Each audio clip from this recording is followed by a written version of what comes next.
আসসালামু আলাইকুম।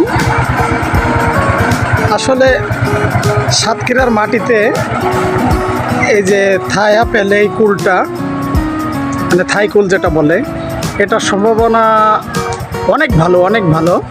গত কয়েক বছর চাষ হচ্ছে, তা প্রচুর পরিমাণে কিন্তু এর ফল লাভবান হওয়া গেছে। কি প্রচুর পরিমাণে ফুল আইছে। তো এটা বাণিজ্যিকভাবে কিন্তু প্রচুরভাবে চাষ হচ্ছে আমাদের সাতক্ষীরায়। ব্যবসায়ীরা অনেক লাভবানও হচ্ছে। এখন এই ফুলের ফুল কিন্তু প্রচুর পরিমাণে ফুটছে। আমি আজকের এই একটা গাছের চারাই দেখাবো।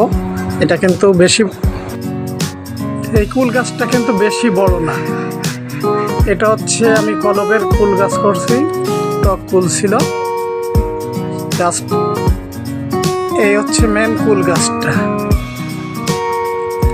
প্রচুর কুল হয়। গত বছরই এই কলবটা করা, গত বছরই কিন্তু কুল হয়েছে। গাছটা কত ছোট, আর যেমন ডালপালসি কিন্তু প্রচুর ডালপালসি। এই কুলগুলো কিন্তু অত্যাধিক মিষ্টি আর একদম আপেলের মতন কালার আসে। ইনশাল্লাহ সেটাও ভিডিওতে দেখাবো। প্রচুর দেখুন, এই গাছটিতে কিন্তু প্রচুর ফুল আছে। এটা এই সাতক্ষীরা জেলার মাটিতে খুব দারুণ কুল হচ্ছে এই থাই আপেল কুল। এর পাশাপাশি বল সুন্দরী, নারকেল, আপেল কুল, মানে বিভিন্ন যত কুল আছে সব সাতক্ষীরার মাটিতে চাষ করা সম্ভব। ফলনও পাচ্ছে ভালো।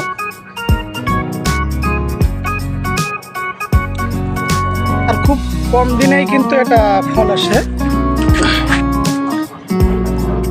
লাগানোর অল্প কিছুদিন পর থেকে এটা কিন্তু ফল আসে। পরিচর্যাও খুব কম করা লাগে, 2-1 বার শুধু মানে বিষ প্রয়োগ করলে হয়।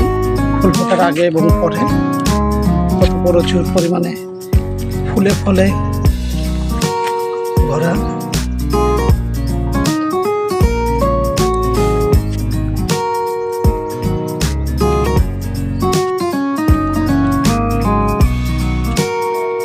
আর এই গাছগুলো যতই বয়স হবে ততই কিন্তু ফল বেশি ধারণ করবে।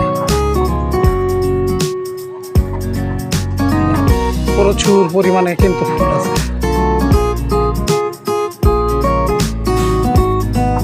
প্রচুর পরিমাণে ফুল আছে।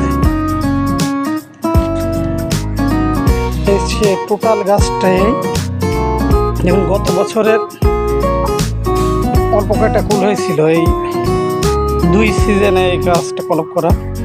কত বড় গাছ, চারিদিকে মেলায় আছে। সবাই বাড়ির আঙিনায় 1-2 করে কুল গাছ লাগানো থাকলেও খাওয়ার জন্য কিন্তু অনেক উপযোগী।